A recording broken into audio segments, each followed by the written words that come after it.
All right, welcome back to SouFLoTV again, everybody. It's your host with the most. When you think of vacationing in Jamaica, you normally think of palm trees. You normally think of coconut trees and having a nice fresh coconut to rejuvenate yourself with electrolytes straight from the coconut, not that bottled up stuff that you would get in other countries. And you would think of eating the jelly, having the coconut cracked open somewhere on a beach. Probably even add some Jamaican rum to your coconut water, right? After all, sweet reggae music playing in the background, Bob Marley's voice singing One Love because you are on vacation. That is the vibe that a lot of people get. Well, just one day after the ambassador of the U.S. to Jamaica said in a speech that Jamaica is relatively safe. No tourists are getting harmed here, really. So the place is safe. Matter of fact, the murder stories, those stories need to be put on page 18 or page 16 of the newspaper. It's time to get these stories off the front page. And then this. According to the Detroit Free Press, for Theodore Walling, Jamaica was a place of refuge. I'm glad I'm here now, the Chrysler retiree wrote on his Facebook page last month. 11 days in Jamaica and I am healed. I have no pain. 10 days later, Walling, who was 65 years old, a West Bloomfield father and husband who had been visiting the Caribbean islands since he was 18 years old, was found stabbed to death in a hotel room in his beloved Jamaica. Like I said, this is my spot, Walling wrote in a February 23rd Facebook post. I will give my love and my resources to the country of Jamaica. In the end, sadly, he gave his life. A death that has left his family devastated and feeling as police disclose details about his killing. According to the police in Jamaica, Walling had been stabbed repeatedly before his body was found Wednesday morning in his room at a boutique Montego Bay hotel that's often frequented by visiting doctors who do volunteer work on the island. His body was found by a worker at the Hotel Gloriana, which sits on a boulevard approaching the so-called hip strip where tourists hang out. The day before he died, Walling was on Facebook writing about his trip in posts that included jokes about drink specials and personal reflection. What a day, ups and downs, and then an up. Faith restored, Walling wrote in two posts before about 5 p.m. on Tuesday.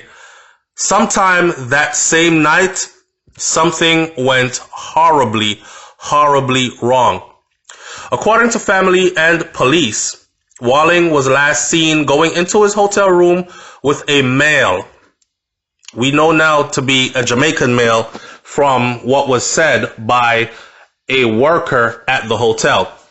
Therefore, there was no forced entry, but items were taken from his room, including his laptop. Walling's death blindsided his Michigan family, who remembers him as a trusting and friendly person who had a special love for the island of Jamaica. He went there for a trip before he retired. Then he retired. And one of the first things he wanted to do right after retiring was to go right back down to Jamaica again, said his son, Brandon Walling, who is 25 years old and is a postgraduate student at MSU. He said this of his dad. He was hanging out there and he was making friends and he thought that he could trust the people. I know my dad and I know that he is just too friendly. He is extremely friendly. He is very talkative and he is just too trusting of people. He gave people the benefit of the doubt and he paid the price this time. Walling's family and friends believe that Walling was killed during a robbery.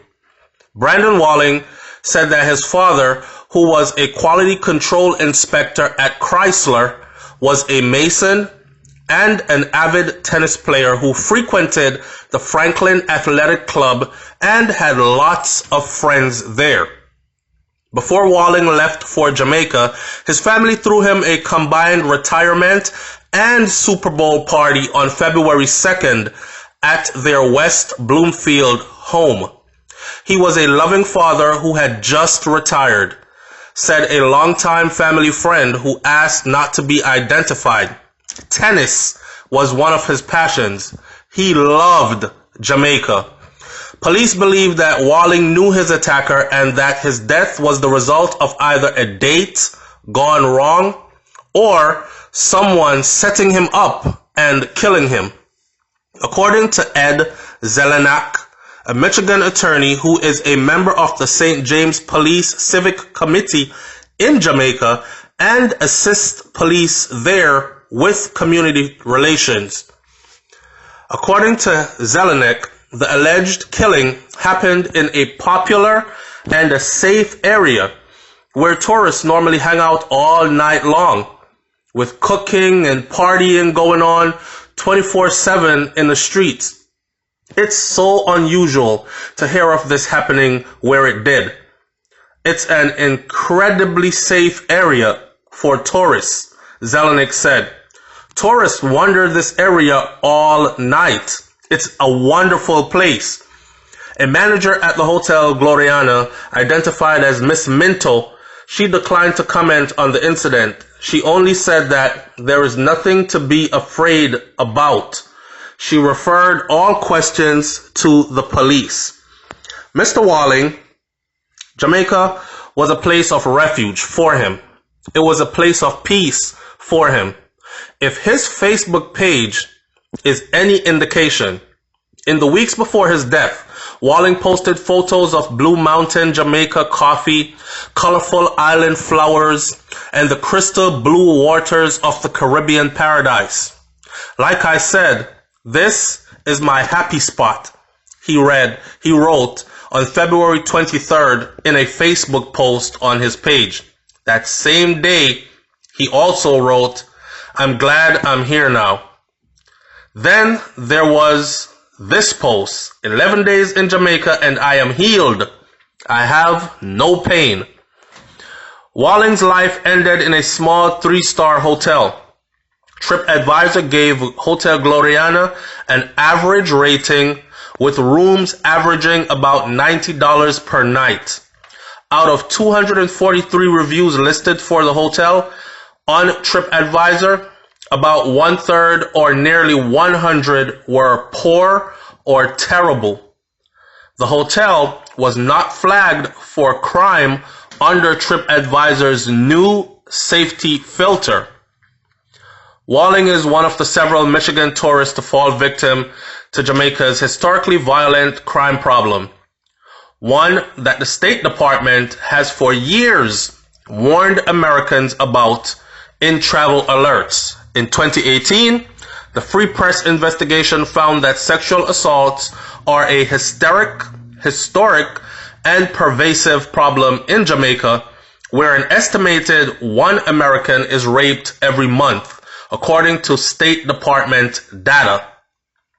Among the rape victims are 2 Detroit women who were raped at gunpoint in 2018 in their hotel room by a hotel resort employee at the 5-star Hotel Rio Reggae in Montego Bay. One of the women managed to get the gun away from the attacker and shot him before he jumped over their balcony. The suspect was eventually caught and has since been prosecuted.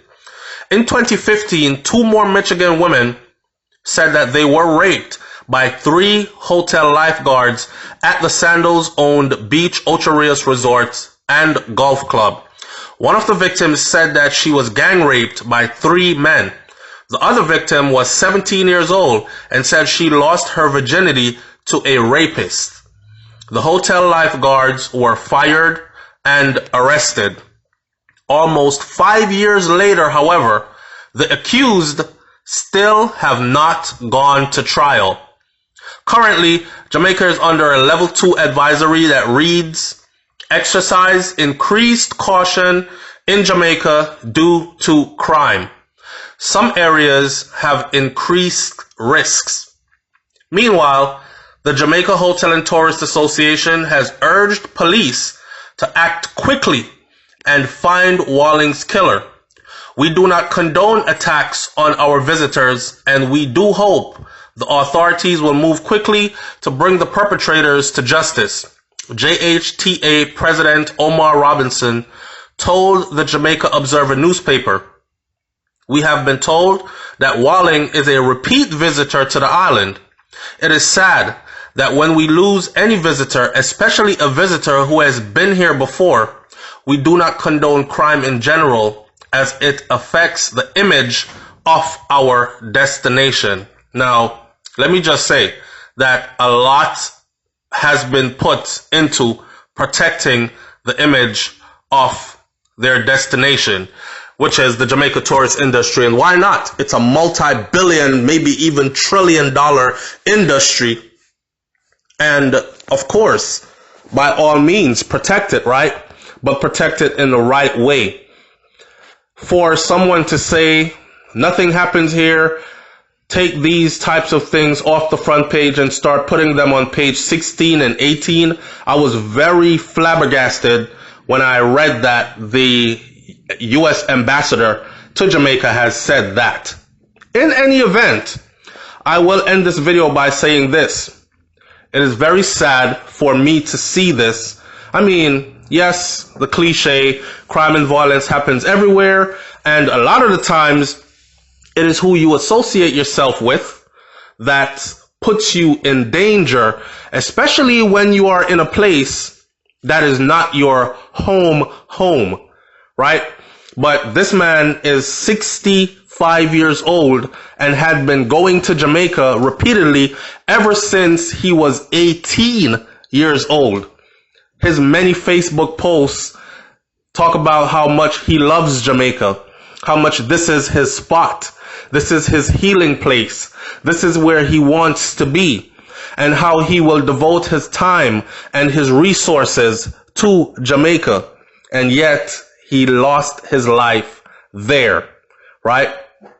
Hey man, we're going to stay close to this one to see how it turns out. I don't want to say hey, nay. Like the police said, they think it's either a date gone wrong or he was set up by someone to be robbed. And like his son said, his father was the type of person that would just invite anybody that he met down there for a conversation and hang out. And he really thought good of the people, that no one would harm him because he was just that kind, loving kind of a person. Strike up a conversation with anybody, share what he had with anybody. He really bought into the island vibe. He really bought into the one love. He really bought into the reggae music swaying in the background, and the vibe is nice, and get up to some Blue Mountain coffee in the morning and take some deep breaths and I am here and I am healed and no more pain. He really bought into all that stuff. Just sad to see that it cost him his life. Leave your comments in the comment section below and let me know what you think about this one. It's SouFLoTV. I'm out. Peace.